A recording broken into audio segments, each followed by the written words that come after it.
The station where our veterans' voices are heard. MBR Talk. Hey, thanks for tuning in. Welcome, Quack. Program are those of the speakers and do not necessarily reflect the views or positions of any entities they represent. Find us on the web at nbradio.us. Ah, there it is. You tuned into the Farron Dozier Show on nbradio.us, 10 o'clock edition and Live Sports. Catch me here Wednesdays at 4 p.m. Pacific time, only on nbradio.us. Shout out. How did I do? Was that a good take? That might work.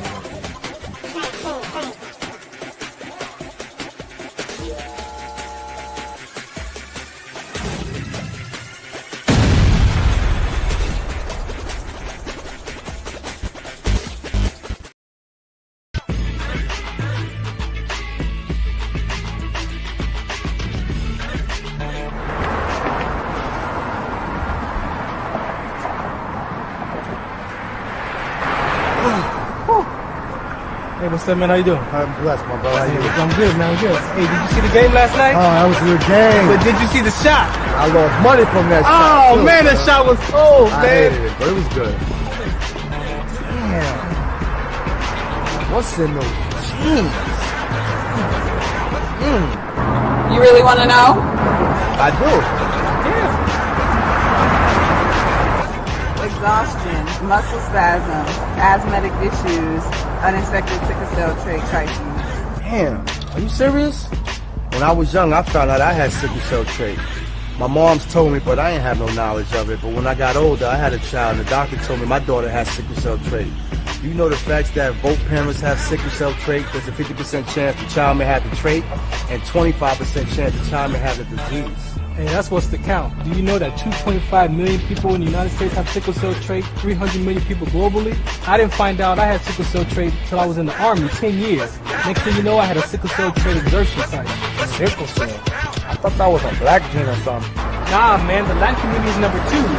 1 out of 36,000 babies are being born with sickle cell disease. You could be Caucasian, Mediterranean, European. You gotta know your bloodline, man. There is an inherited gene in our community that has been forgotten. The name is sickle cell trait. WDCONSCT, also known as What's the Count, is out to bring awareness, education, and prevention to people all over the globe. Want more information? Call us now at 323-215-5384 or visit www.wdconsct.org.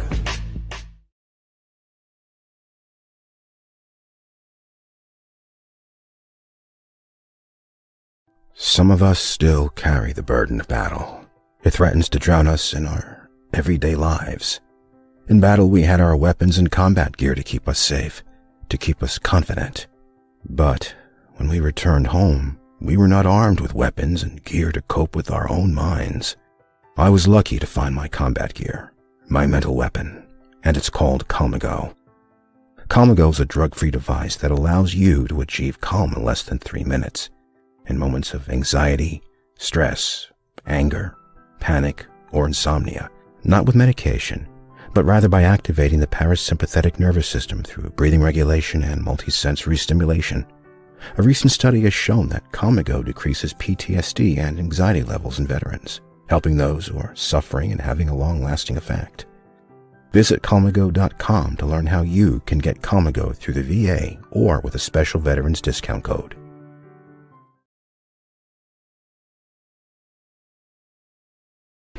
We veterans came home eager to continue with our civilian lives, only to find ourselves enmeshed in dysfunctional pathologies that erode confidence, dampen spirits, and lead too many of us to self-destruction.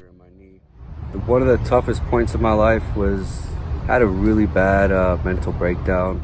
It was between what happened overseas to losing a friend who committed suicide when we came back to decisions I've made during my lifetime and not being able to be athletic anymore, not being able to run anymore. Just a lot of things with the anxiety and everything else that happened to a point where When they pulled me over, I couldn't hang myself because my rope was in my trunk, and I couldn't cut myself as hard as it was. I tried, couldn't do it. So I had about 200 pills I brought from a CVS store. It was, so I ended up taking all the pills, and I woke up in a hospital bed, handcuffed, with a tube down my throat, with hearing all these pills come out my throat. I went back home, and a lot of things didn't work out, and I had to leave just about immediately after I got back. And I moved down to LA with the little money I had left to start pursuing some goals and dreams. I went to the VA, and they, after a few days, I was able to come down here thanks to whatever they did. And I am currently at the Salvation Army shelter right now. After getting out, without having too many or just about anyone to rely on and no finance, it became a hell of a struggle. I've dealt with this before, but going through it again is not something that I like to do, and I don't really feel like anyone should have to go through being financially unstable, homeless, and have no family or friends. And I see that with a lot of veterans. I'm a lot younger, mind you. I have my own issues, but things can go better for people. Not everyone wants to be a bum.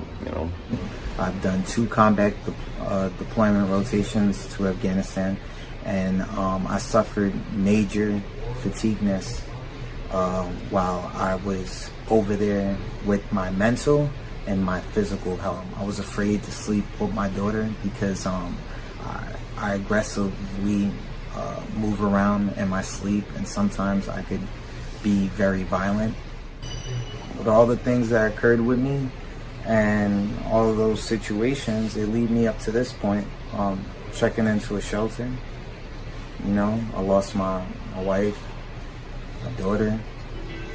We veterans came home eager to continue with our civilian lives, only to find ourselves enmeshed in dysfunctional pathologies that erode confidence, dampen spirits, and lead too many of us to self-destruction. It is now time for a new model, one that outreaches and assists veterans struggling with the imperative transition of veteran to civilian. And we, the new breed, with our objectives of inclusion and community, are here to fulfill it. We discovered that we were so deficient in effective foundation skills to navigate our civilian culture that we found ourselves isolated. Among us are those who got divorced, got evicted from residences, faced criminal charges, and most tragically, contemplated suicide. All of that is now remarkably changed through our meeting with and guidance from Caldwell Williams.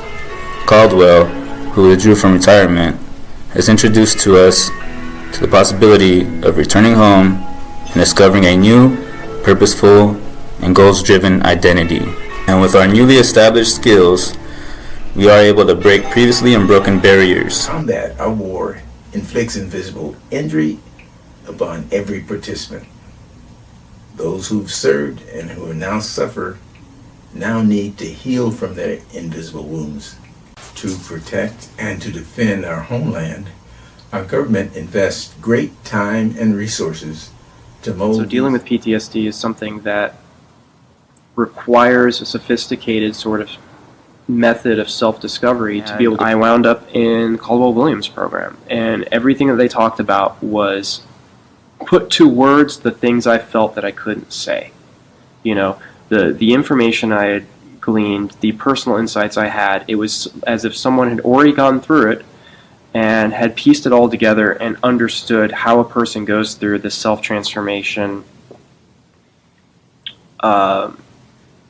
discovery, this transition from having wounds into using them to become whole and complete.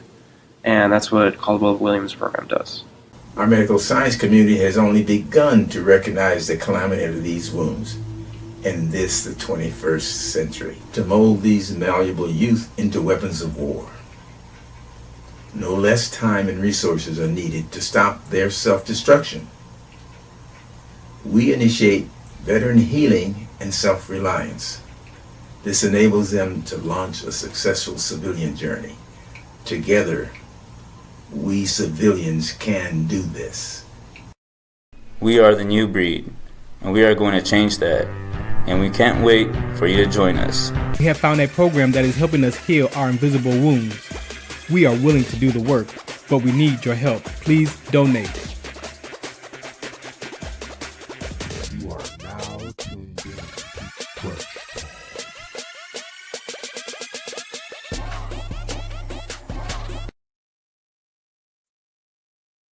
All right, good afternoon and welcome to another episode of the Farron Dozier Show on the Military Broadcast Radio Network. I'm your host, Farron Dozier. Thanks for listening in. We are streaming on all your major platforms, so wherever you get your podcasts, I'm sure you can go there and check us out. The QR code you see above me, you can go there and donate to our organization. They provide these services for us veterans. They're giving veterans a voice, and yes, I am one of those veterans, retired 24 years.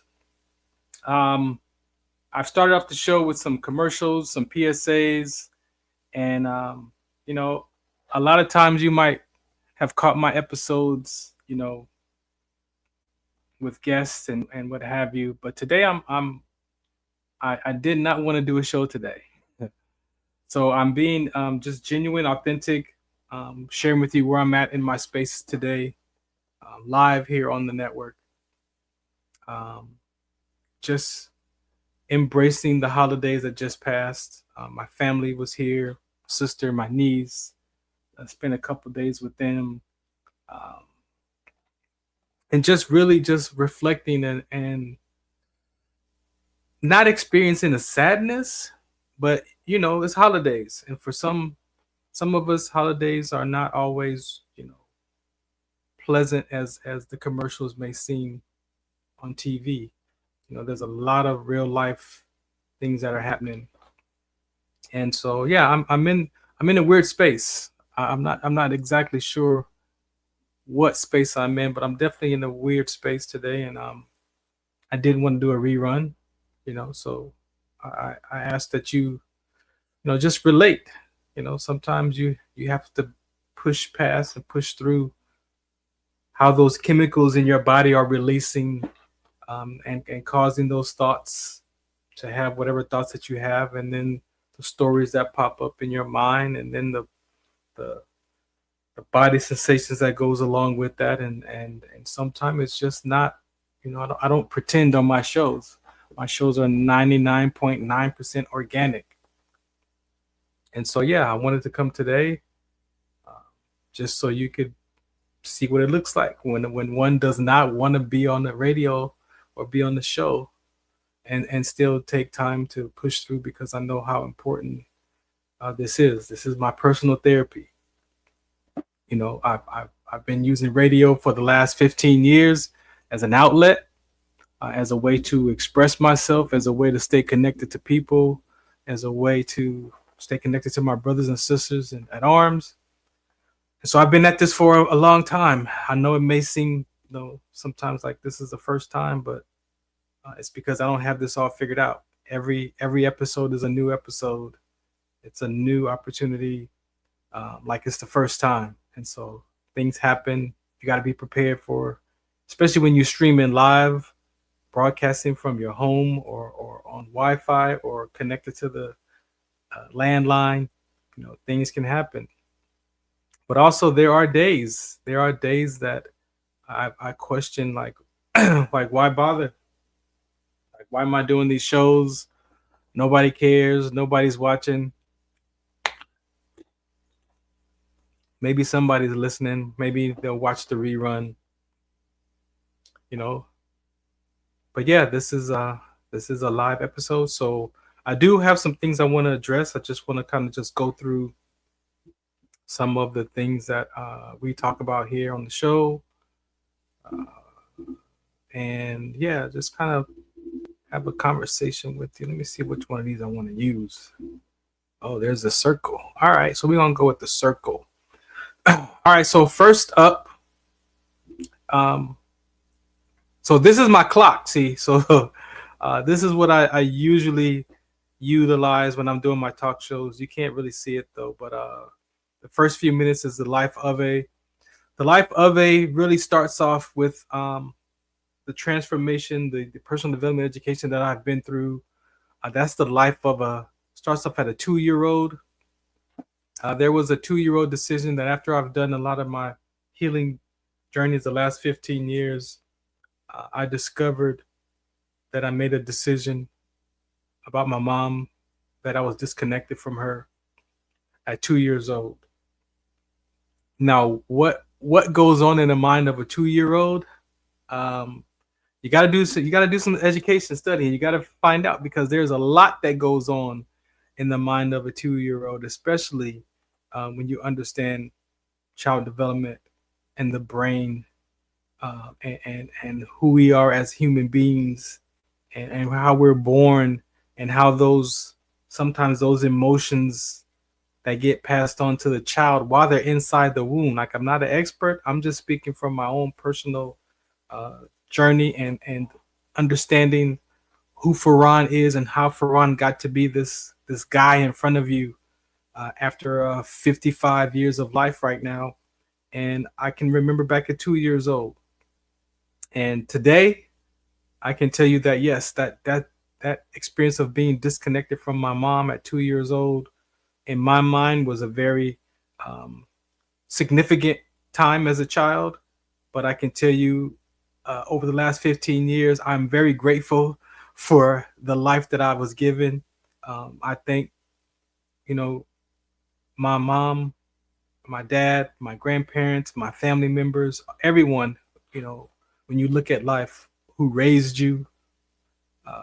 So that 2-year-old, that life of a 2-year-old was very significant.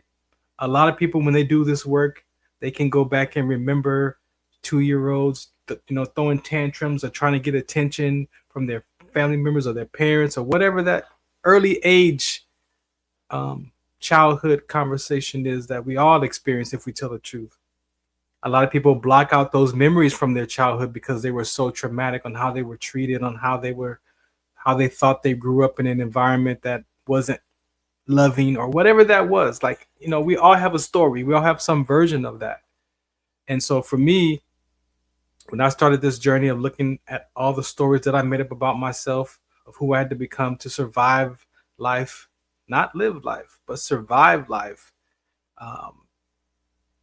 that's what we're born into. We're born into this world that's like, I didn't create none of this out here. I created this show, but this type of show already exists. So I didn't create this platform. So when you realize and you get back to the very basics of life, those basic physiological needs of what Maslow's hierarchy chart says of what it is to be a human being, and the needs to survive life. But there's a part of us that doesn't want to survive life. There's a part of us that wants to live life and be free and just do things and talk to people and just share and just be open and be vulnerable. And that's kind of maybe how we start off. But then things happen. And then, but I was just shocked that a 2-year-old can make a choice about a parent, about a mother that really had no language. I don't know how well I talked at 2 years old. I know I knew some words, but I didn't have a full vocabulary. I was 2 years old. However, when you understand the body, the brain, how we're born with this soul, this spirit, this mind, these wills, these emotions that don't even need language. Right? They don't need language. It's already in us. The rebellion is in us. The ability to be wrapped in iniquity is already in us because we're born in that. We're born into this world. And sometimes, we're born with feelings and emotions that was transferred from the mother's womb to us. And we experience the anxiousness of this world because that's what we heard inside the womb. It really goes around to be a lot of different things, right? And so as we talk about, the life of the series here, the 2-year-old, I'm very grateful for my grandparents who stepped in to take care of me as my mom was going to work and doing her thing and creating her life with this child, right? And so My perception of that conversation was totally different than what was really happening and what really transpired of who Farron was as a child growing up. Farron was not disconnected from his mother. Farron actually was being taken care of while my mom got her work together, got her life together, and the love of my grandparents who saw me and said, "Hey, let us take care of him while you get yourself together." That's what grandparents do. That's love from a family. That's where family comes into play for those hard times. So yeah, some of us grew up with our grandparents for many different reasons. You know, temporarily, a year, 2 years. Mine was 6 years. I ended up staying there. However, what's your perception of that conversation? Sometimes, you got to look and see. Sometimes you got to take a step back and look and see, like, what did you make that mean about you? And sometimes our truth, our perceptions, our perspectives, our interpretations may not be exactly what happened. There may be some pieces of the puzzle that might be missing. And so when I done that work, when I looked at that for myself, yeah, I saw that, oh my God, what stories, thoughts, ideas that I make up at 2 years old. That's life of a 2-year-old. Disconnected with love. That is an inspirational read that's out right now. FarronD.com if you want to check that out. It is on, all the major platforms as far as my website, as far as Kindle, Amazon. You can find it there. It's real easy. That's the life of a 2-year-old. The life of a 5-year-old is also on there, as well as we'll get to the other one you see over there in the corner at the 10 o'clock hour, 10-minute hour right there, 10 o'clock hour. It's the life of an 8-year-old. But yeah, that's those are the conversations that I believe that if we really told the truth about where we are in life, if we don't suppress or resist the things that happened to us in our childhood, that we could actually be free from some of the things that we're experiencing in our adult life. The freedom that I got from discovering that 2-year-old decision about my mom was the last piece of me actually being reconnected to my mom after 53 years, 52 years, right? So imagine living 50 plus years thinking, believing, feeling that your mom, you're disconnected from your mom. How do you think that looks?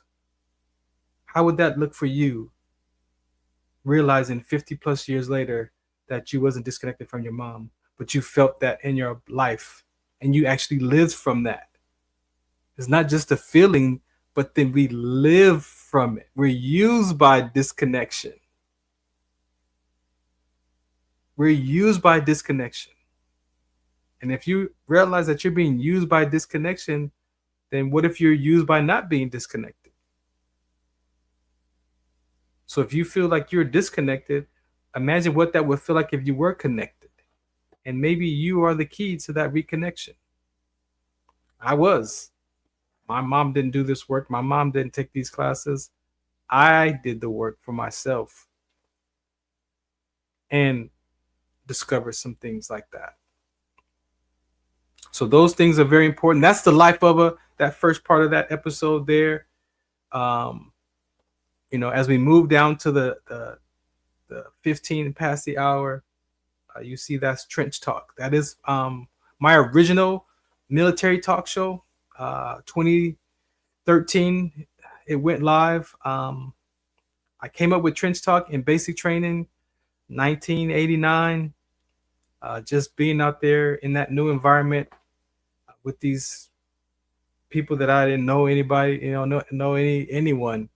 Yet we trained and developed to want to stand for each other and willing to die for one another, right? So I don't know about when you went to basic training, but we were still digging foxholes. Now they had some foxholes that were already prepared, but I don't know about y'all, but we dug foxholes. I might not have been in that era, but I was in one of those last eras of digging the foxhole. And so that trench talk, I didn't even know what that was. I didn't even know that there was such job in the military called trench rats. Like that's a term in the military that was put on my heart. And I didn't know what it was. I just knew that the experience of that and talking to people, talking to these other fellow soldiers that are from all parts of the world.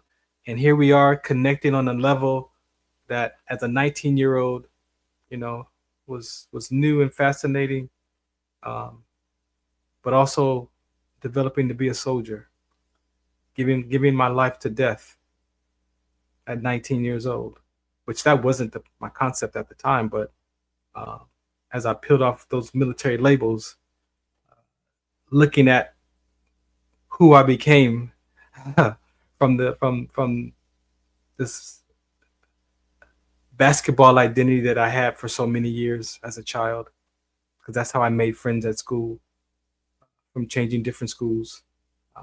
The basketball court was where you found Farron, so that became my identity. I necessarily didn't want to go to the NBA with it.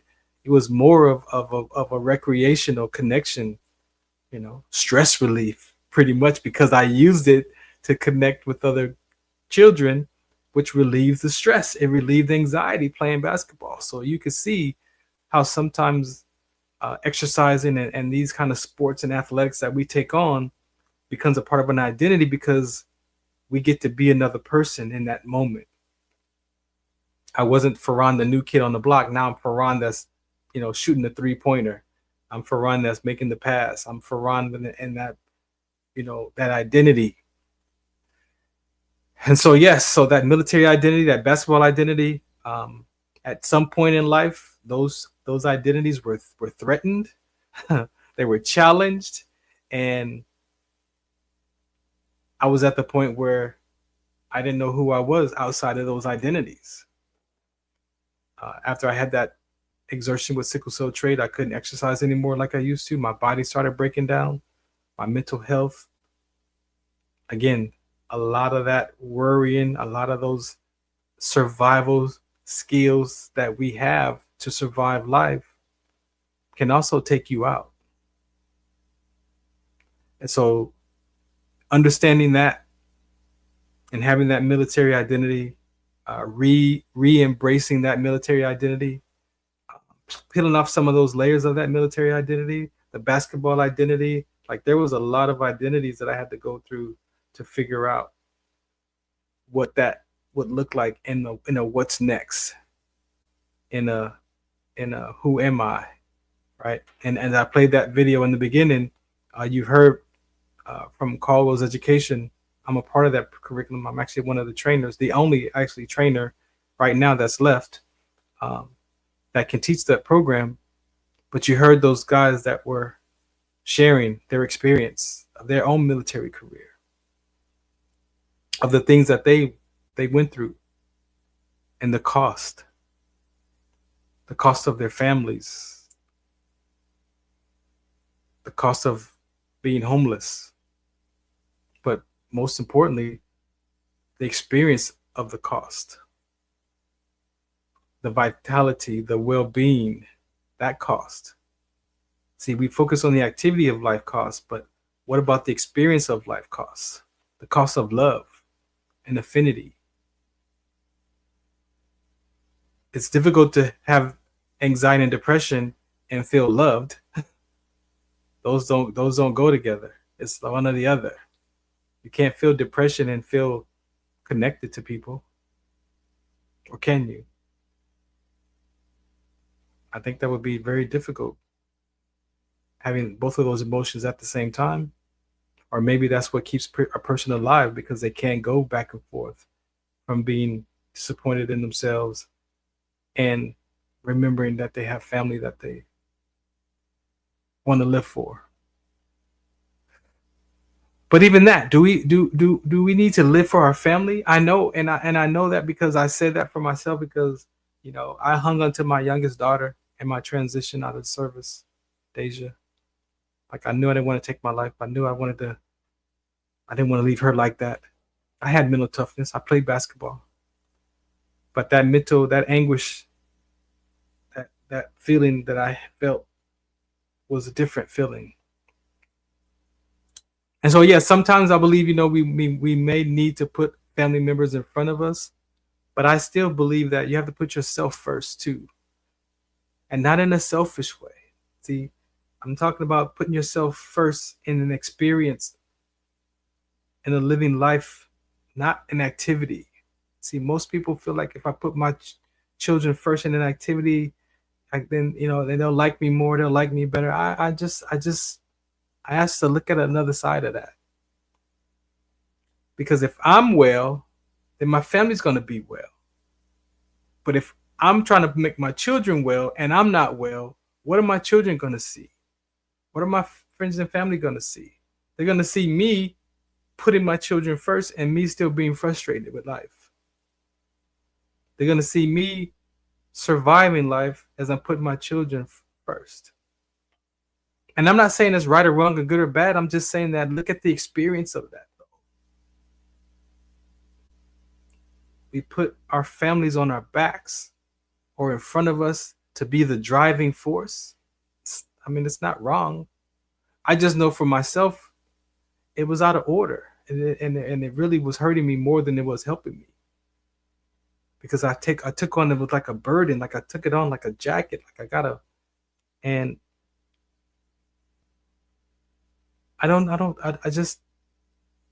I see that as a way to survive. And if I put my children and put my family in front of me, and if it doesn't turn out, then I get to blame them secretly, silently, emotionally. I did this for you, man. I did this for you, my son, and look what you did with it. Then there's no accountability, responsibility for myself. And then I'm still frustrated. Because maybe I'm trying to put my concerns on my family. That's not their concerns. Those are Farron's concerns. So what is that? I don't know. It's something.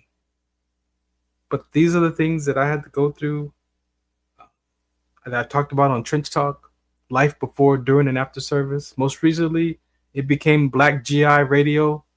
So I'm in between conversations right now on what that next step is for that military piece. But definitely Black GI Radio / Trench Talk, because I branded myself. A lot of people know me in the military community for Trench Talk as a show idea, as a segment. So I still keep it.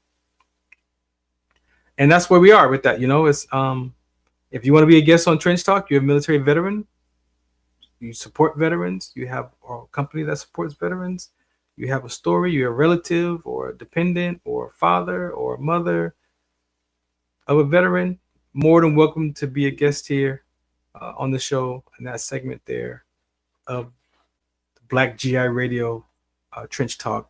And I named that Black GI Radio again because I am Black. And my community definitely needs a voice, right?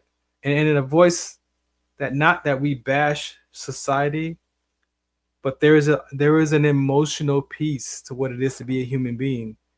And for some people, being accepted or being included or being a part of something and being Black was not looked upon as a good thing. Was frowned upon, or whatever perception of people have about the Black community. So yeah, I definitely want to be responsible for my community and be a platform where they can come and share their experience. But my show is for everyone. It's a human being conversation, so no one's left out. But yeah, that's the Trench Talk Black GI segment there. What else? We're gonna play a PSA and come back, and then I'm gonna go through the rest of the clock with you. And if you find one of these segments that you like to be a part of, you have something to talk about, I got you. You can be in one of the segments. You can be on for 5 minutes. You can be on for 15 minutes. You can be on for 20 minutes. You can be on for a half an hour. You can be on for the whole show. It's up to you. But I got space for everyone. This is my way to be a part of the community in different aspects of what I care about, right? And again, this is my own personal therapy. So right now, I'm actually in a therapy session because I did not want to do a show today. I really wasn't I really wasn't going to do the show today. But I am consistent, and I want it to be authentic. I don't want you to think that I come here every Wednesday like I'm ready to go. No, sometimes it takes a lot of effort, a lot of behind the scenes to produce the show. Right? So we're going to play a PSA, come back, and I'm going to touch into the next segment that you see there, which is Fahrenheit, right here on the Farron Dozier Show, the Military Broadcast Radio Network. Shout us out, what's the count? This is Farron from the Farron Dozier Show, 8 p.m. Pacific time on KCAA Radio, 106.5 FM, 1050 AM. Also streaming from the KCAA Radio.com website, the station that leaves no listener behind, and MBR Radio. That's right, MBR Radio on all their streaming platforms, including MBR Radio on Roku TV, Sunday nights live, 8 p.m. Pacific time on KCAA Radio and MBRradio.us. The Farron Dozier Show. For more information, search farrond.com. Tune in to the Farron Dozier Show on KCAA Radio 106.5 FM, 1050 AM. Also streaming from the KCAAradio.com website on Sunday nights at 8 p.m. Pacific time. Brought to you by Sports Collective TV, Sports Collective Radio, and Sports Collective Media. We got the Heme Factor, we got In the Zone, and we got Fourth Down and the 20-second Timeout Sports segment. All for you right here on the Farron Dozier Show on KCAA Radio 106.5 FM, 1050 AM. Also streaming from the KCAAradio.com website with my guest hosts Robert Lamar and Coach Will. Catch us on Sports Collective Media on Instagram and Facebook. And make sure you watch us Sunday nights at 8 p.m. on KCA Radio 106.5 FM, 1050 AM. Also streaming from the KCARadio.com website. Music, talk, sports, and so much more. The Farron Dozier Show.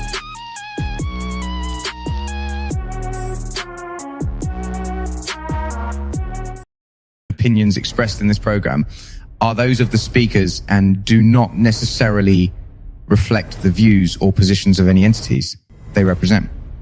Find us on the web at mbradio.us. All right, welcome back to the Farron Dozier Show on the Military Broadcast Radio Network. Yeah, I got a little recharge there in that commercial break.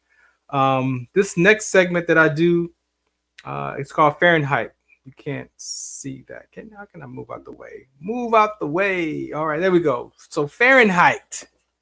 So actually, that's my name. My name is actually Farron. Yes, it is Farron. My mom named me that as a baby when I was born. However, you know, in the life of a series that we talk about, I got teased. I got teased about my name being Farron and Fahrenheit and Ferrari and Pharaoh and all these, whatever, Ferret, all those names. Yeah, so I didn't like it, and so I changed it. I changed it to a more masculine tone, which is Farron, spelled the same. I just made it more to where when people said it, actually it was Farrond, so people could say the whole thing like Farron, like that, Farron, not Farron. They wouldn't say Farron, they would say Farron. So a lot of my work in school papers has Farron, Farrond at the end. The D is for don't ask, because I didn't like my middle name either. My middle name is DeVille, and I didn't like that name because I got teased by that name too. And so, yes, we know that our peer age groups can be hard on us as children with each other. And so I did not like my name at all. So I changed it to Farron. And then in 2016 LA Talk Live, maybe 2015 LA Talk Live, I came back and I was doing some shows back at the station. I was there in the beginning. I was there in 2013, 14, left in 14, came back in 15 because I went to do a trench talk show for Calvet. Calvet actually had a government contract that they were using my show to interview the Calvet staff. And we actually traveled a couple of places with them to do some interviews. Shouts out to my teammate who was partnered with me at the time. That relationship came to an end. And so I went back. Where did we go? Well, we left. We did some episodes that you can still see on LA Talk Live, Trench Talk Live, and then we went to LA Talk Radio. So I was on LA Talk Radio as well, out there in the Valley, in Woodland Hills. We did about a year over there or so, 9 months.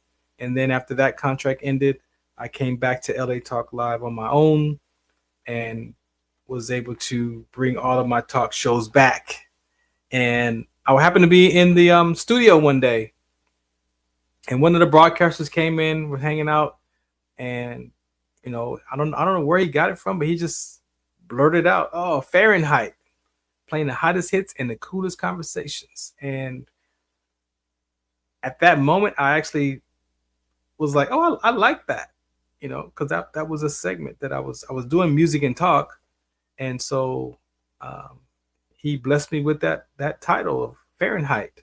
Now I still wear Fahrenheit cologne, who was classic in the 90s, in the early 2000s. But yeah, so Fahrenheit is a segment that I do that's dedicated to, like I said, if you want to be a guest, I may invite a guest on here to talk about a song and a conversation, and that may be maybe a 5-minute talk, 3-minute talk about a hot hit that reminds them of something, and then we have a quick cool conversation about it, and they get to express themselves. I have a lot of those kind of talks. Matter of fact, I got a track for myself that I play.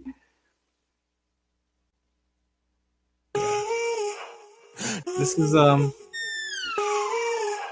track that I wrote right here.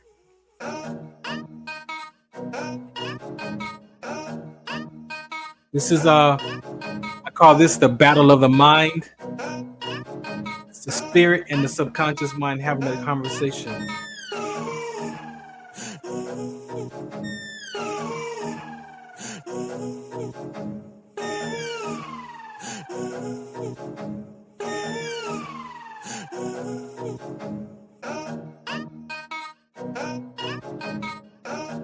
This is Fahrenheit, playing the hottest hits and the coolest conversation.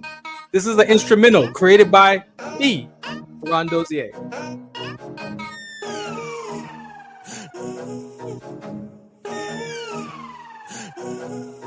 That's the battle. That's the spirit, the soul, the mind, the body having the conversation. Here comes the body, though. The body's gonna drop in a second.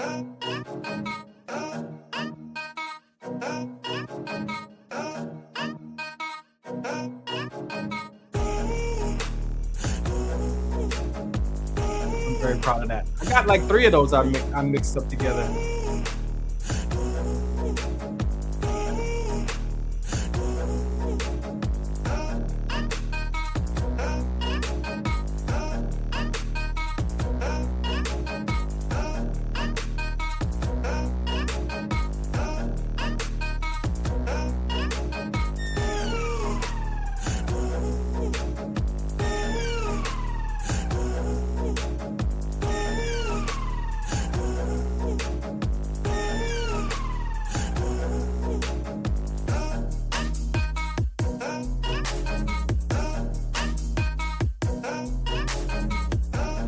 That's that battle. That's that spiritual battle right there.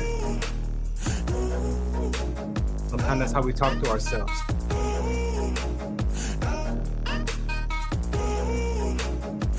Mind, subconscious mind, your body's like, but I want to do it though. But your mind's like, no, it's not right. And your spirit's like, no, don't do it. Your soul is like, but it feels good.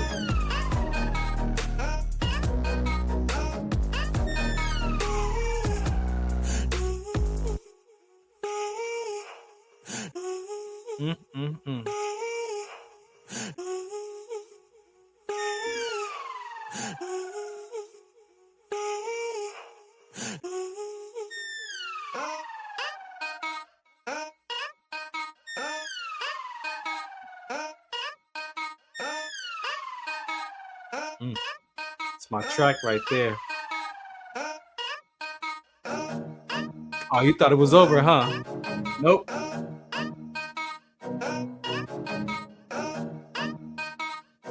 I don't even make beats. but I made these. Oh, there it goes right there.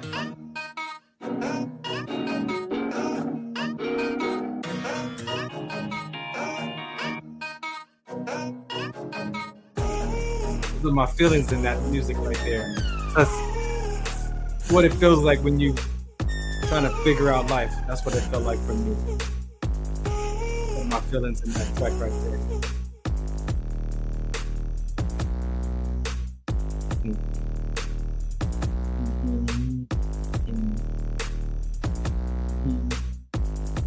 Some people use music as therapy. I know my sickle cell community does.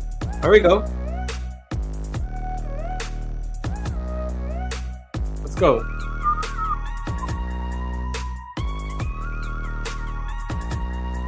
Oh yeah, let's go.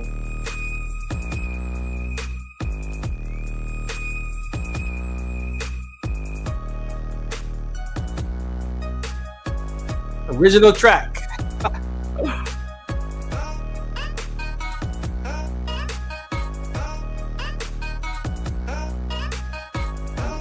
Now, I'm not a DJ. I'm an old style DJ though. This jockey, not the turntables DJ. They took our name.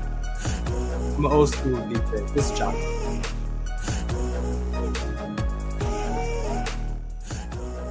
But yeah, so that's Fahrenheit. Playing the hottest hits and the coolest conversations. You want to be a guest on the Fahrenheit segment? Hit me up. We'll talk about it. Give me the song. And then we'll just have an organic conversation about it. So I made that song on the military tour with Jody at Camp Roberts. We drove up there and he had this, he's a gospel artist. And so he had this phone with that application on it, with that app on it. And he gave it to me, showed it to me a couple of times. I sat down and I just started listening. Like I said, I put my heart and soul in it, y'all. Put my heart and soul in that track right there. And that's what came out. If you want to be a guest at Farron Dozier, hit me up Facebook, Twitter, Instagram. For any segment of the show, you can be a guest. All right, that's going to end right there. Fade that out. All right, so this is the Farron Dozier Show on the Military Broadcast Radio Network. I hope you're enjoying today. Again, this is more of a therapeutic session for me personally. You know, I had to get this out of my system today. Just was in a weird mood. And not sad. Like it's not a bad mood either. It's not even a bad mood. I'm like, maybe it's like just a mellow, I don't feel like being bothered mood today. Maybe that's what that feels like. I don't feel like being bothered mood. Wordplay. Wordplay is one of my favorite shows because that is a show that I created because I realized that sometimes we use words that don't exactly mean what we mean to say. Right? So sometimes we use words that is not the right meaning, but yet we use the word anyway. And so to avoid that or to help that conversation, I have a show segment called Wordplay. And you can come on that segment. You can come and talk about what you want to talk about. You can come and share your story. You can come and share what you're up to. And we pretty much take a word, get the definition of that word, and then play.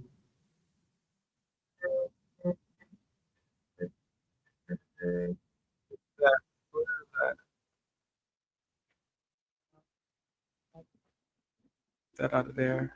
Yeah, so that show is very important to me. Again, because me and my dad was doing that show together, and it was one that he passed away, and I did not. It was difficult.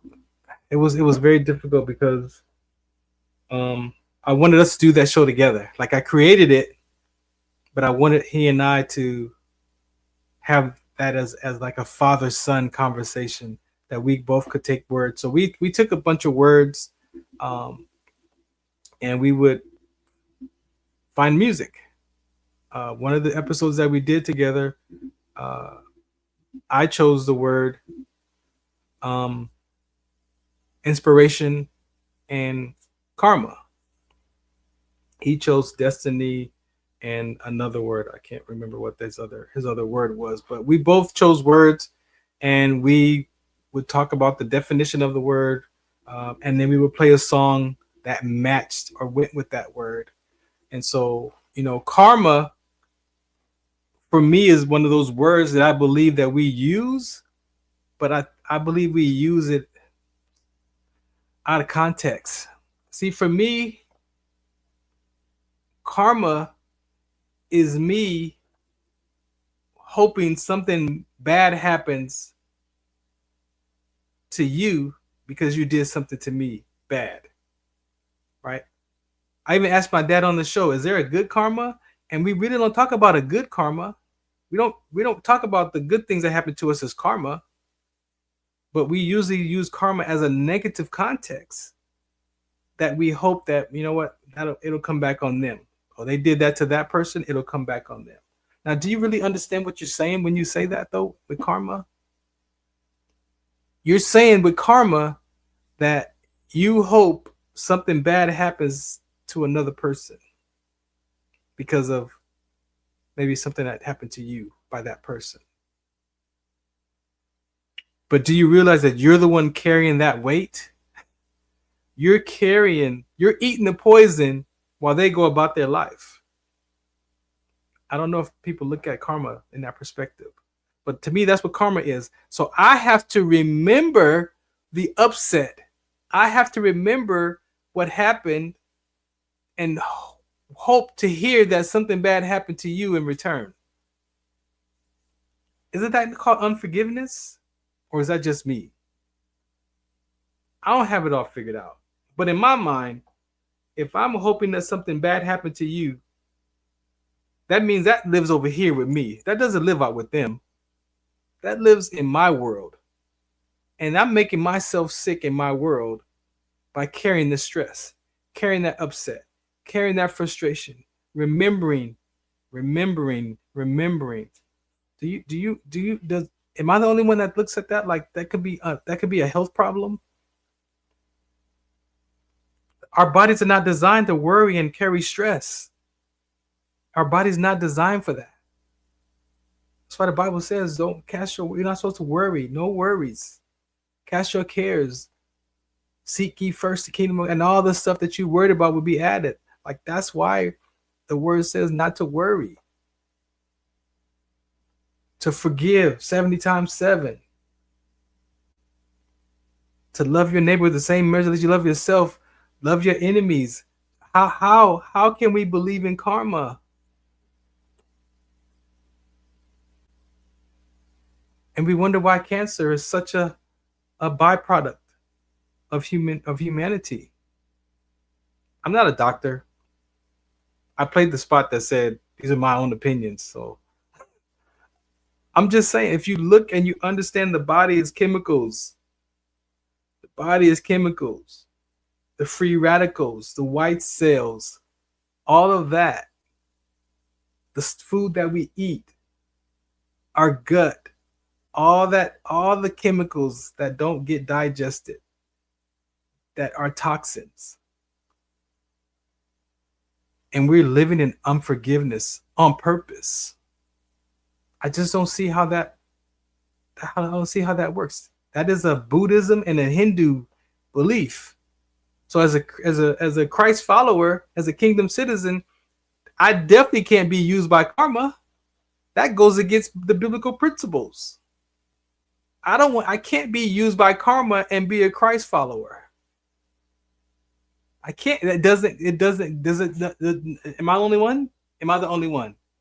Am I the only one? Am I the only one that doesn't see that karma is hurtful to yourself first? Because that person gone about their life. They may not even remember what happened. Maybe they didn't even do that on purpose to you. Maybe they were dealing with something that day, and they lashed out on you, and then you take it and you hope that something bad happens to them because how they treated you or did something to you. But that lives in your space. Do we not understand that? Or am I just like on this talk myself? So that was karma. My dad believed in karma because it was in the music. So he learned about karma in a song, and he learned about karma that because he'd said something or did something to somebody, it would come back on him. That sounds like taking responsibility, being accountable for your actions. That sounds like self-forgiveness is missing. There's like some stuff missing right there in our behavior and what we're used by as a person. I just disagree that karma is something that is something to be used from, to talk about. That lives in your space. That doesn't live in that person's space. Karma. So there's a lot of good songs out there with karma. Check them out. A lot of great songs with karma. So yes, that song, I mean, that show is one of my favorites. So far, all four of these episodes right here could be a show by themselves. I mean, I could literally do a couple of hours on Life Other. I could do a couple hours on Trench Talk. I could definitely do a couple hours of the Fahrenheit segment, and the wordplay segment is easy a couple hours because you got music and talk. But I've cut them down to be, 7 minutes, 15 minutes. Just depends on where I'm at, how I want to design my clock for those shows. Or I take my guests through these topics and let them answer the questions. See that? Natural. So that's wordplay. One of my best wordplay choices was misunderstanding. Being misunderstood. Who's responsible for misunderstandings? Who's responsible for being misunderstood? Who's responsible for misunderstandings? Is it the person delivering the message or the person receiving the message that's responsible? Who's responsible for misunderstandings? The person delivering the message or receiving the message? I'll let you talk about that. Send me a message. Let me know what you think. Who's responsible for misunderstandings? The receiver or the deliverer? I got an answer for you. What else? The 20-second timeout sports segment. The 20-second timeout sports segment is actually one of the original episodes that I had on Blog Talk. I started internet radio in 2009 into 2010 and was doing the sports show. Shouts out to Sports Log and Deborah. Those were my two first co-hosts ever. In my one of the deepest, darkest parts of my life, I was told about internet radio and I should do a sports show because I was a huge sports fan.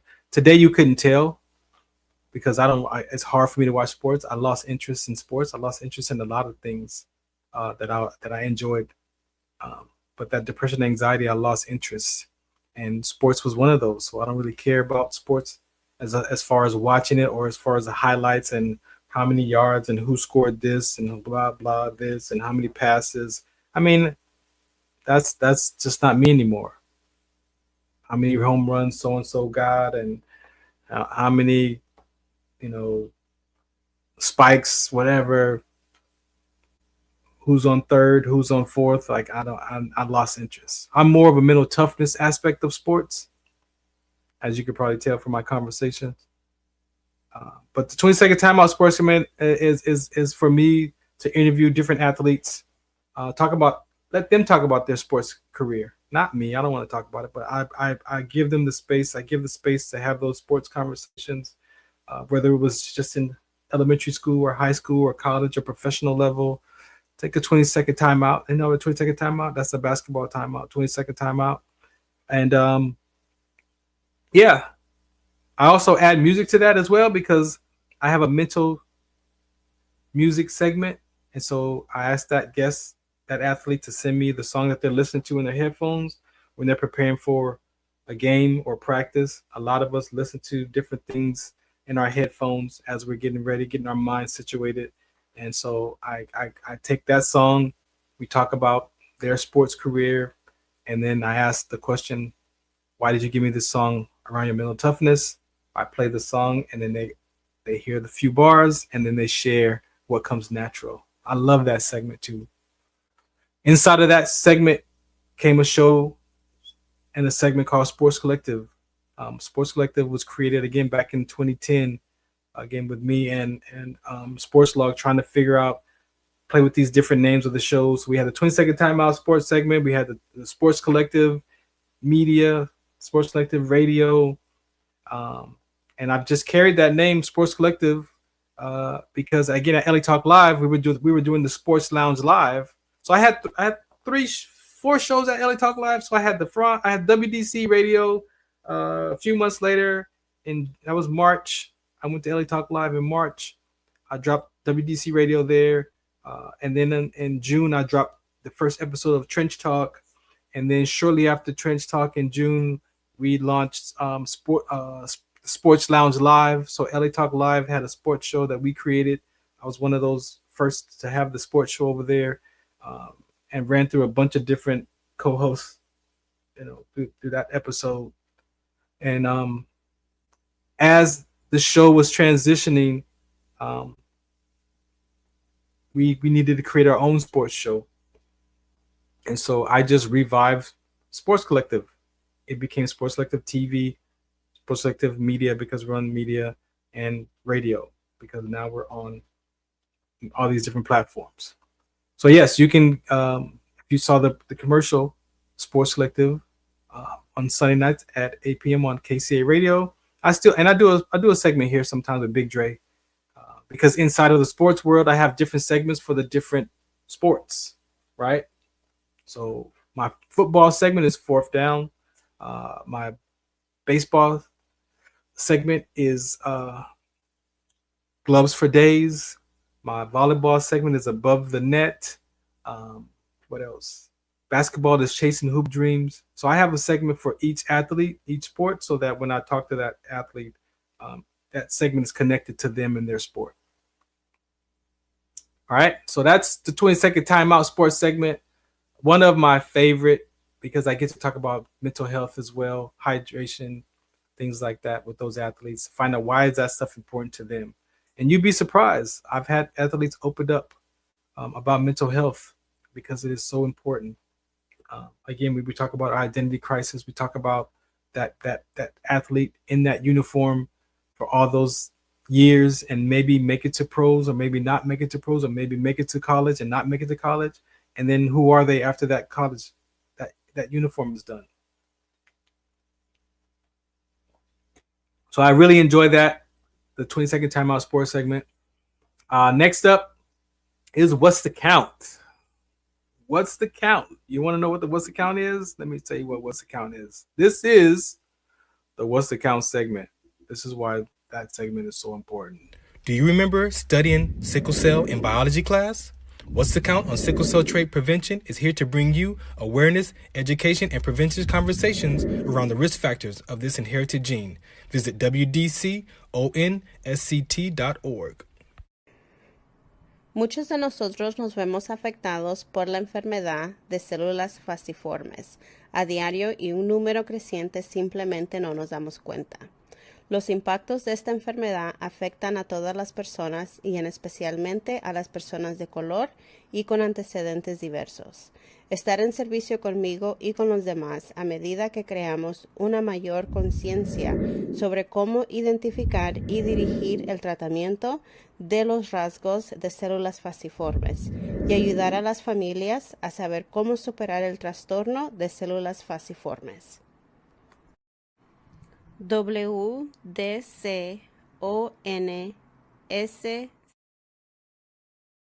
This is Farron from the Farron Dozier Show, 8 p.m. Pacific Time on KCAA Radio, 106.5 FM, 1050 AM.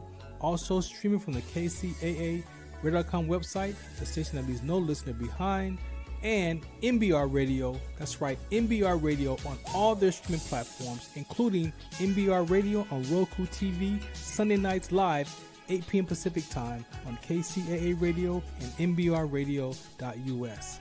The Farron Dozier Show. For more information, search farrond.com.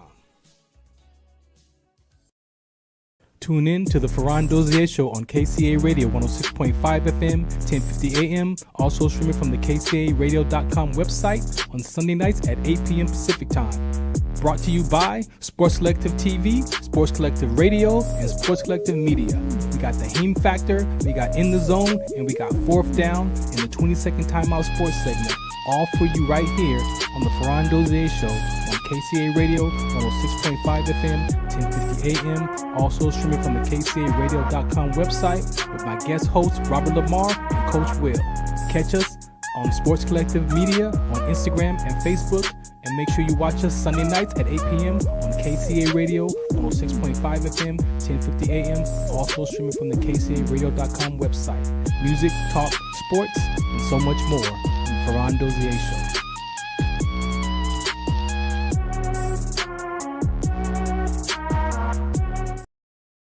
Zetovia salve, made from natural and organic ingredients, good for inflammation, poor circulation, hemorrhoids, yeast infection, lip sores, dry coughs, eye pain, minor cuts and bruises, and ready to purchase at botanicaherbalco.com.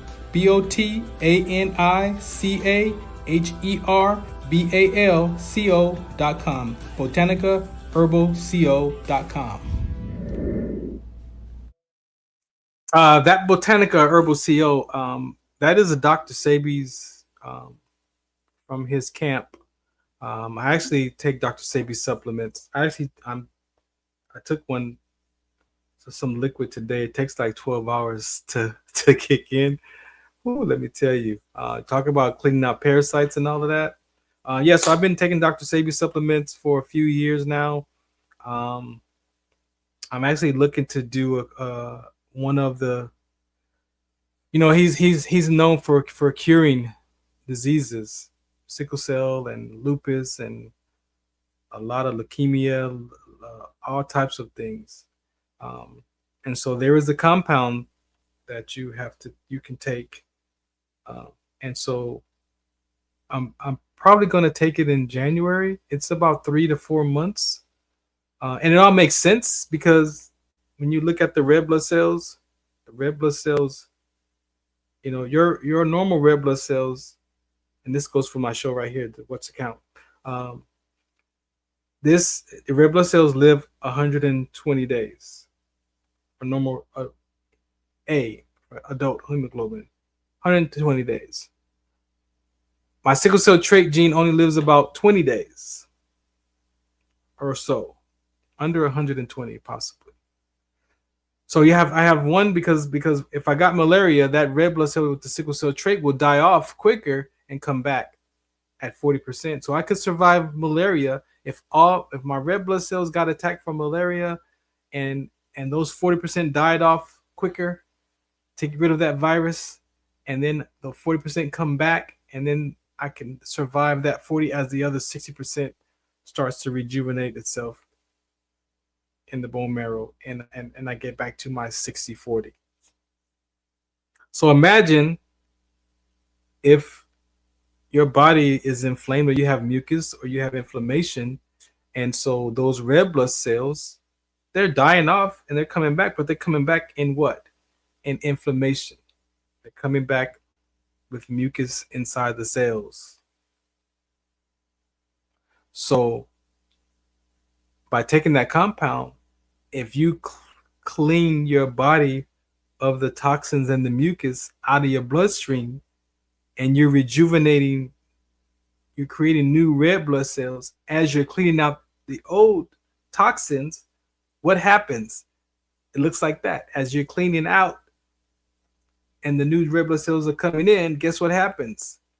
Now, all of the inflammation is out of your body, and you're producing fresh, clean, no toxins, very little toxin in your body. So your body is no longer acidic. And then you feed it the proper nutrients, you feed it the proper enzymes and minerals that the body needs that we don't really get from food. You don't get that much from a salad. You don't get that much. We don't get. Come on, we tell the truth. So imagine that's the process. So if those red blood cells die off and come back in 120 days, and I do that, and I cleanse my blood from the mucus for 4 months, guess what happens in 4 months? There's no more disease. He was an engineer. He used herbs to clean the body from mucus. Red blood cell conditions. 40 different diseases are created from your red blood cell deficiency, like my sickle cell trait, like thalassemia, like C trait, like D trait, like OA red, like 1,000. Don't count the other types of red blood cells conditions or the white blood cell conditions.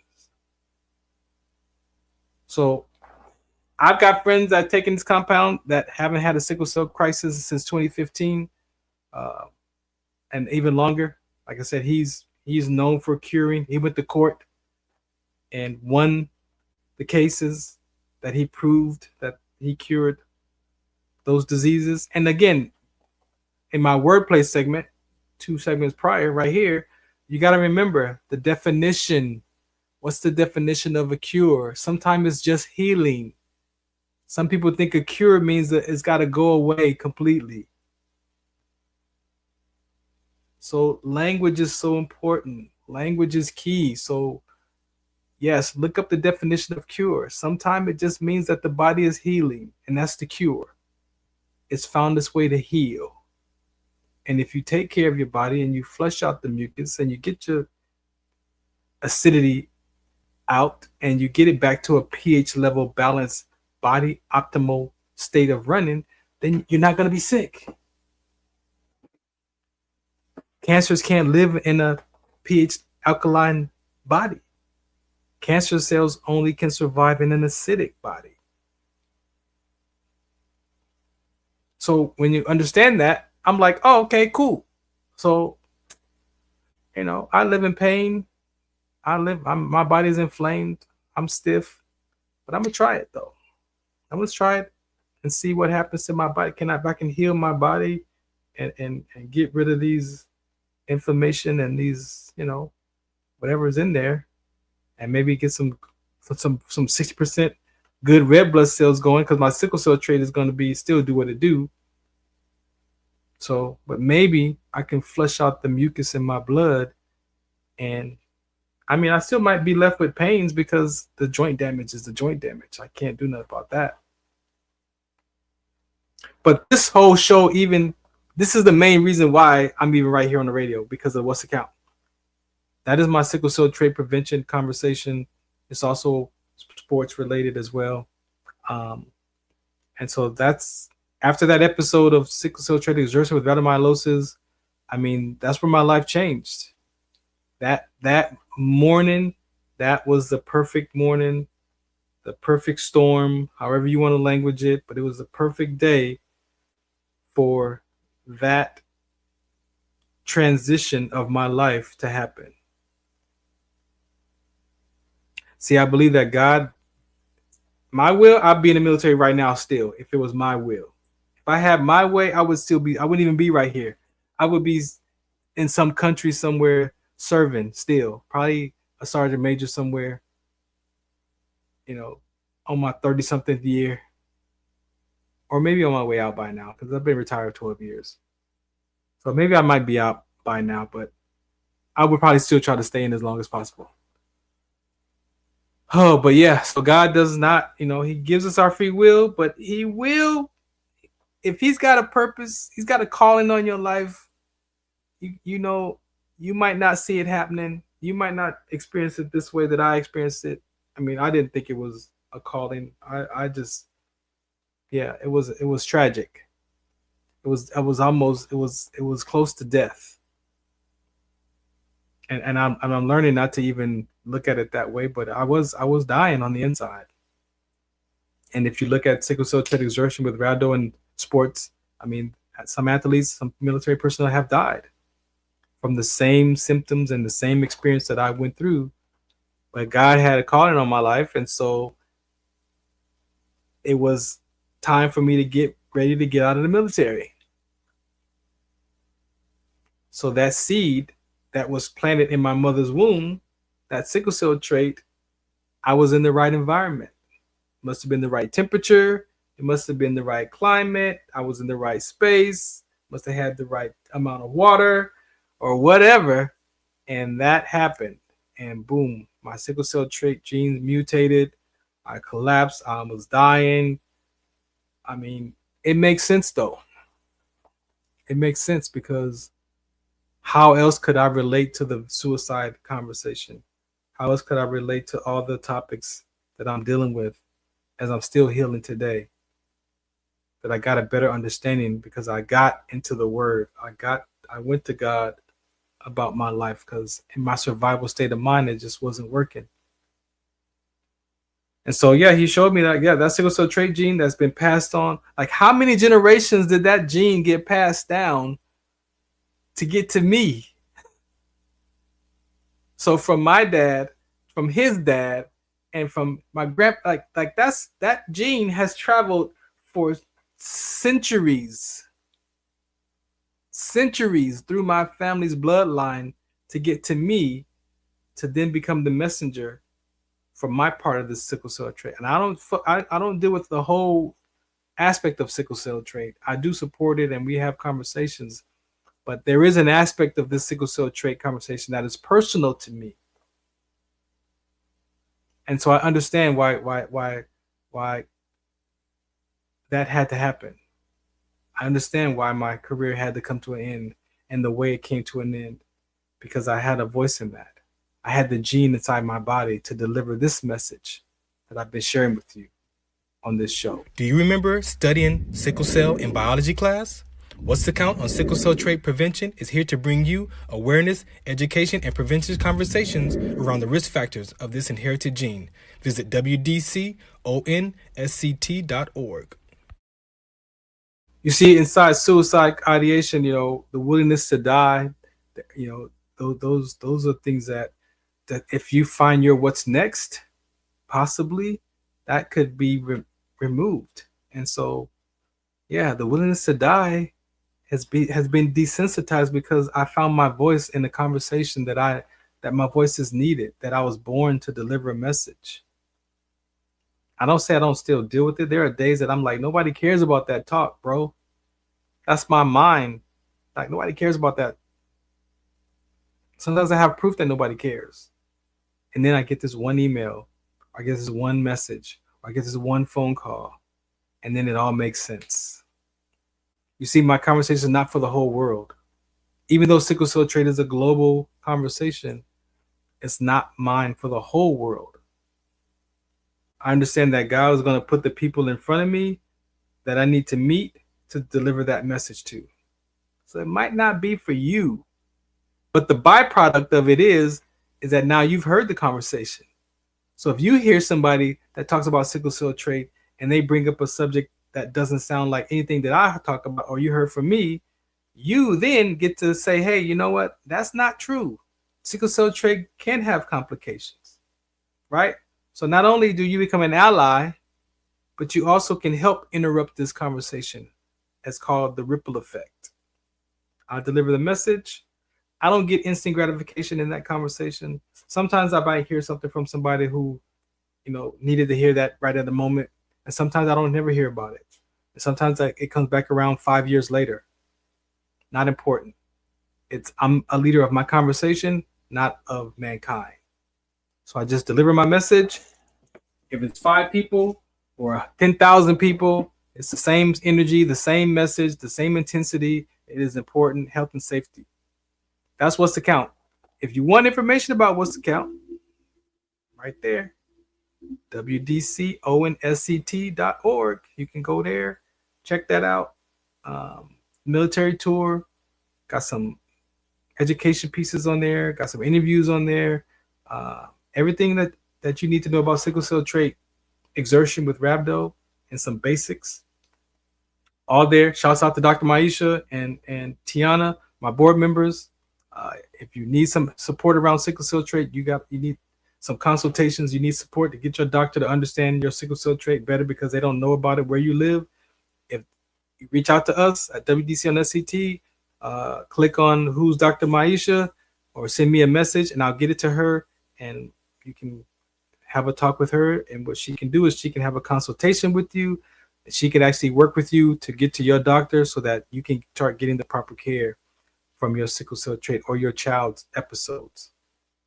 Because we do have complications. There are issues with sickle cell trait. It's not benign. There's ECAS, the exertion with sickle cell and rhabdo. There's blood clots. There's a rare kidney cancer. There's kidney disease. There's a lot of things. Blood clots. There's a lot of things that can go on. Retina detachment. There's a lot of things that can happen. And also passing that gene to your child and possibly having a baby with sickle cell anemia or disease. So we cover all that. You can't see it, but if I put it on this view, you'll probably be able to see that over there. No, you can't see it. Nah, but that's it right there. That's my banner right there. Yeah, so that's my awareness. So that's the What's the Count. Very, very important. You know, that's something that we talk about. And yeah, if you want more information, wdconsct.org. I don't know why. I don't know. I should have put that camera on there like that. Boom. Got that. Okay, now you can see it for what it says. What's the count on sickle cell trait? That's it. So that's me. Now it's over there. Oh, now it's right here. Where is it? Oh, now it's over here. So that's me. I got one that mutates, and I got one that's normal. I got a A and I got an S. A and an S. I got an A and an S, A and an S, A and an S, and that's me. I got one that mutates. I got one that's normal. 40% of my red blood cells are the S, 60% are the A. And in that conversation, what's possible is exertional sickling with rhabdomyolysis, is what I experienced, which is why What's the Count is important as a conversation, right? So thank you for that. 2 more, and then we're out of here. Yeah, we'll be right at our 90 minutes. Life of an 8-year-old. That is one that is very important for me. The life of a 5-year-old was my mom. I mean, the life of a 2-year-old was my mom, but I also have the life of a 5-year-old with my dad. I have the life of a 6-year-old with my elementary 2nd grade classmates that laughed at me for reading with a ruler. I have the 8-year-old, which is back again to my mom, which pretty much set the tone of our relationship at 8 years old, because that's where I made it mean that my mom abandoned me.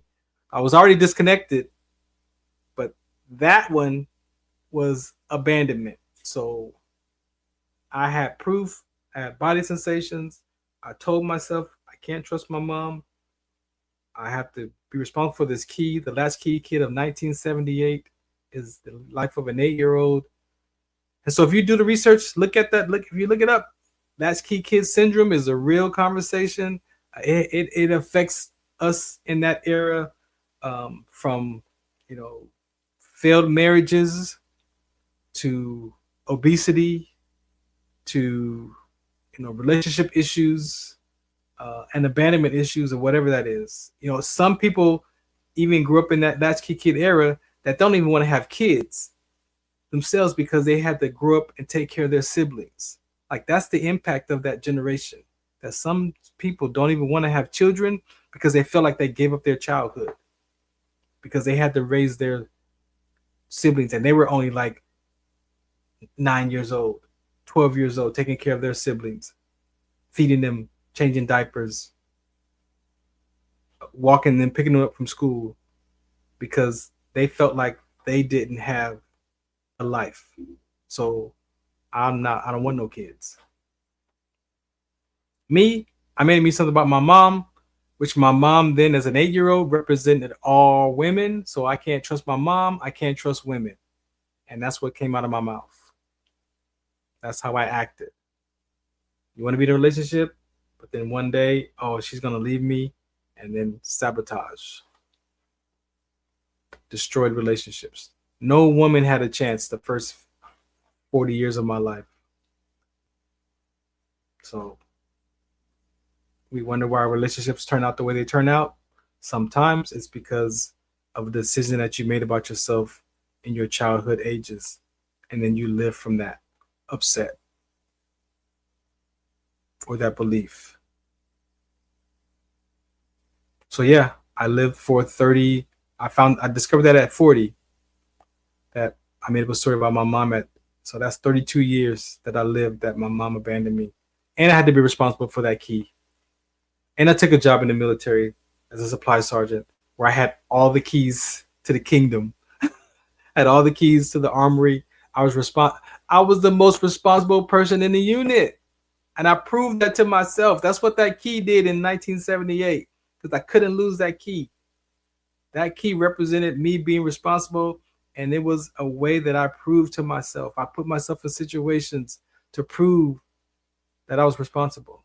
And people would tell you, oh, Farron, he's responsible. He might not be committed, but he's responsible. I was responsible. But it didn't help. It was more of a fracture than it was. I mean, it worked out in the military because I had a great career. I had a property book of $5 million, $6 million, trucked from a paperclip to a tank. I had the keys to the vault. I had the keys to the M16s. I had the keys to the saws. I was the guy.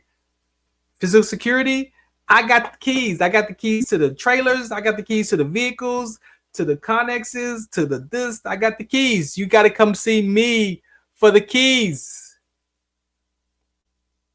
8-year-old kid living out his dream in the military. Not necessarily happy. Sometimes exhausted. Sometimes exhausted, emotionally exhausted because I got these keys. Now everybody's looking for me because I got the keys. And I wouldn't just give the key. You gotta sign my roster, bro. Oh, just give me the key real quick. I'm gonna go. No, you're not going nowhere without. Nope. I don't care if you gonna go in your locker. I don't care if your locker's right there. You're gonna sign my key, because if you lose that key, I gotta rekey everything. I have physical security, log books, and all that. No. I came across as being arrogant. That was one of the byproducts of my behavior as a supply sergeant. Is my unit thought that I was arrogant. How I acted about those supplies, adamant. But they wouldn't. If you was in my shoes, you wouldn't just give the key away and then they take it and then they lose it. And I'm responsible for the keys. And no, how come you didn't sign? They go. First question is, how come you didn't sign out the key, Farron? Sergeant D, how come you didn't sign out the key, Sergeant D? Sergeant D, Staff Sergeant D, at that. Staff Sergeant D, how did you not sign the key out? This is the procedures, 2062, hand receipt, sign out roster. Why did they not sign the key out? Where is the key? Where my quartermasters, where my supply sergeants at out there? Y'all know that world? I know you do. So that Life of an 8-year-old is an inspirational read. Again, it is also at farrond.com. The Life of the series. I got 10 decisions. 10. I found 10 decisions. 10 that I made up from 2 years old into my 50s. Yeah. I discovered that my mom didn't abandon me, that it was only 90 minutes, and cognitive behavior helped me. I recommend for my VA brothers and sisters or whoever out there that's looking for a mental health class to soften your heart with. Cognitive CBT, cognitive behavior therapy, is magical, because you grab those stories and those thoughts and how exaggerated that your mind thinks, how exaggerated that you talk, I don't trust my mom. I don't trust women. I can't. All or none, not real. So I unraveled it. I was willing to do the work. It was hard. It was harder on my mom than it was me, because I could see my mom when I talked about it. My mom, I know she made it could make a parent feel like there was a bad parent. But I want my mom to know I love you. I wasn't sharing it to make you seem like a bad parent. I was sharing it because I was getting free from it. And maybe my approach wasn't the best approach, but that was me unraveling those stories in a way that it gave me my strength back. It gave me my power back. And it also helped other people in the same time discover that they were latchkey kids and what they were dealing with. But I could see it could make a parent feel, or a father or a mother feel like they was a bad parent, like they did something wrong. But no. And my mom said I was just trying to, she trusted me with the key. That's the part that I didn't get at 8. She trusted me with the key. She trusted me with the keys. And she taught me how to be responsible. So what she wanted to do was really fulfilled. It was my perception of what I made it mean about Farron. You see that? You got to check your perception first, and then go find out if that's aligns with what your parent or your mother or father tells you, because you might hear something that's a piece of the puzzle that was missing to complete that space, to where you realize that, oh shoot, that's not what happened. You mean it didn't happen like that? You mean, yeah, it didn't happen like that. You only seen, and then you have to look when you for your self-forgiveness is you was a child. So you got to forgive yourself too. You forgive your parents, but you forgive yourself too as well, because the mind of a child doesn't know what it is to be an adult. The mind of a child, you don't know what it is to be. I'm 55 trying to figure out what it is to be an adult right now. Come on. You're going to hold that against your parents? How old were your parents when you were born? Like you gotta challenge. And so CBT will do that for you. Challenge those thoughts up against something outside of how you feel about yourself or how you view life. Find some principles that you can challenge, that you trust and have confidence in, that you can unravel your life inside of. And for some of us, we use the Word of God in addition to the cognitive behavior and the personal development classes. Yes. So today, I filter all the world stuff that I learned, education. I filter through what the Bible has to say. It's like a strainer. If I can't find it in Scripture, then it doesn't fit that. Because what I did was, the Word gives me my strength. When I feel like I'm weak, I'm strong in Christ. When I'm weak, I'm strong. In the world, when you weak, you weak. You can't be vulnerable in the world. You can't show your emotions and feelings as men in the world. But in God's Word, so you got the wordplay, you got the world, WORLD. Take out the L of world, and you're left with what? The Word. So there's no L's in the world. I mean, in the Word. There's L's in the world, but there's no L in the Word. That's wordplay. But there is an L in the Word, but it's called love. So it depends on how you want to look at that wordplay. The L is not in the Word, but it is in the Word as love, because it's actually the key to everything is love. So the L is still in the Word, but it's inside the Word. You got to go find the L.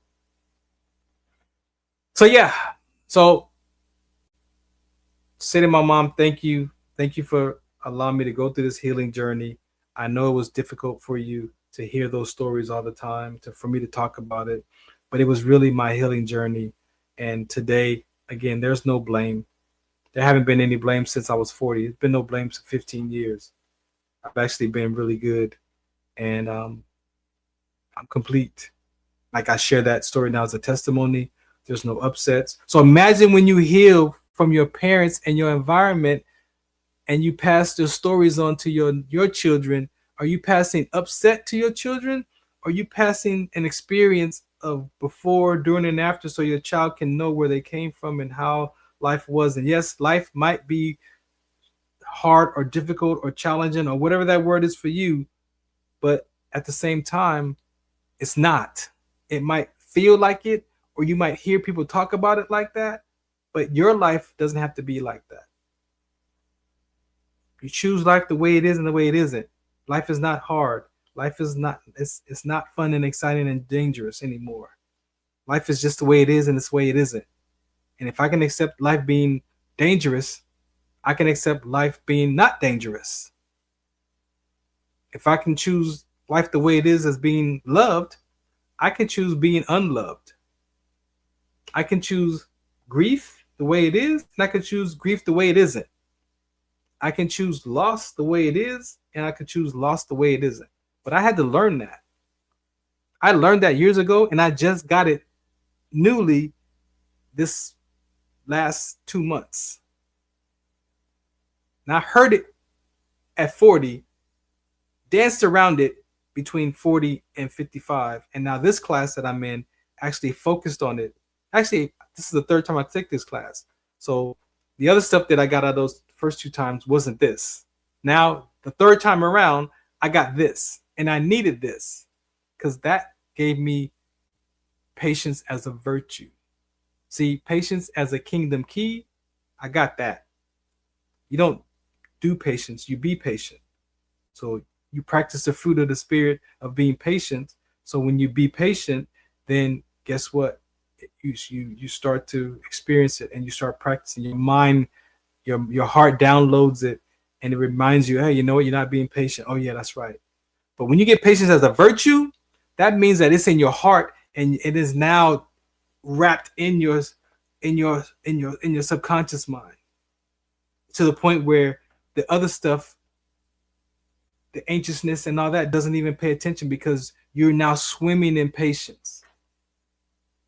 I'm swimming in vulnerability because I said I wasn't vulnerable. I'm swimming in it. I'm swimming in it. I got patience as a virtue. My heart downloaded it.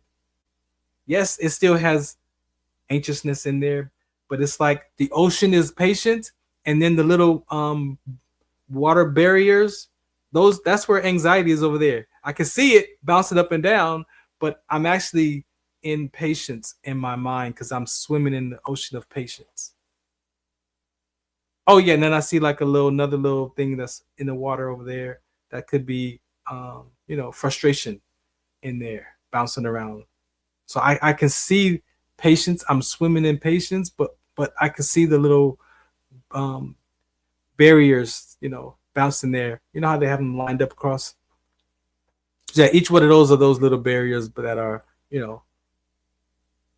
impatience is one of those barriers bobbing around over there. But now I'm swimming in patience as a virtue. But it took that's 15 years of work. That's 15 years of constantly looking at my life and looking at the stories, checking my thoughts, checking my body sensations, checking the stories that I made up. Is that story real? Is that exaggerated? What was going on? Let me find out some more information. Oh, I didn't know that part of it. Now my action patterns, my memory patterns, and my perception patterns are, I could tell you that they're not accurate. They're not accurate all the time. There's some missing thought pieces in there. There's some missing perception pieces. There's some missing action patterns, memory patterns. We think we can remember everything. We don't remember everything that happened. We remember bits and pieces. The piece that reminds you of who you had to be to survive that pain. And lastly, Music Marketplace in Time, the soundtrack to life. That is one of my most favorite shows of all. I don't know what's going to happen. I don't know how much more time I'm going to be doing this kind of show, but I'm being drawn to do the Music Marketplace in Time, the soundtrack to life. That is my favorite segment. I have 6 questions and I play music. It is a music talk show, all based on the soundtrack of your life. So if you would like to be a part of that episode, hit me up at Farron Dozier, FarronD.com. You can find me, and I will make you, be a guest. I hope you had a good time today. I appreciate you. Again, I didn't know how today's episode was going to turn out. I was really just in the space of, I don't know what that space was. I don't even know what word to say. I wasn't mad or sad. I was just like low mood stress, I guess. Maybe a little bit of self-loathing because I was just like, woe is me. Right? But regardless, we made it through. Therapy session is complete. Shouts out to Military Broadcast Radio Network. Thank you for listening in. I'm your host, Farron Dozier, retired Army Sergeant First Class. Catch me here on Wednesdays at 4 p.m. Pacific Time and on LA Talk Live Sundays at 8 p.m. Like I said, I don't know what 2026 is going to look like. I've done enough shows for the last 15 years that I really don't have to do another episode live. So I'm not sure what's going to happen. You can catch me on Beyond 2D every second and fourth Wednesday. Well, Tuesday, we got a couple more shows for this season, and then we go on break, and then we come back, and then we're moving from Tuesdays to Wednesdays at 11 a.m. Pacific time. So I'll do that show, and I'll do this show in the evening time. But yeah, I'm not sure where my radio personality life is going to go. I may not complete it completely. I may just change it up a little bit. Maybe, I don't know. I don't know, but I just do know there's a change coming. It's wordplay. That's Beach Mark's Place in Time. So thanks for listening in. I'm out of here. Appreciate you. Do the work. If you heard anything from this episode today, the willingness to do the work. But before you do the work, the willingness to be the work. You got to be it. You have to apply it. Be it. Be patience. Be love. Be kindness. Be caring. Be calm. Whatever ways of being. If you're being upset and frustrated, go find the opposite experience that matches the opposite of that. If it's frustration, maybe you need to be calm. If it's frustration, maybe you need to be patient. Look at the opposite of your behavior, the negative, disempowering context. What word gives you power? What word gives you your power back? If it's not frustration, what is the other side of frustration for you? And go be that. And the more you practice that, the less frustration you will get because your heart will start to soften and you will be able to start practicing being calmness. That's all I did. That's all I was being. I just being used by those principles. So be used by cognitive behavior. Be used by grief counseling. The VA's got grief counseling. Be used by the curriculums that you take that are out there. They're not conceptual. If it sounds good for them but not you, then you're not being it. All right? We're human beings, not human doings. So remember, be, do, and have. You've heard it. To be or not to be. That's the question. There's no what you got to do. We love you, Nike, but you just can't do it. If you just do it, you're going to be doing it frustrated. Don't discount the human being experience. We're human beings, not human doings. This is the Farron Dozier Show on the Military Broadcast Radio Network. Let me change that background before I get out of here. Boom. All right. We got Sports Collective. So check this out. I'll show you what we got. We got Sports Collective. This is that's Trench Talk, the Farron Dozier Show for sure. We got the IE Hounds. We got EQ Athletics. We got the clock right there. Oh, we got the sickle cell trait. Straight Talk with Farron, where I share my story, my journey.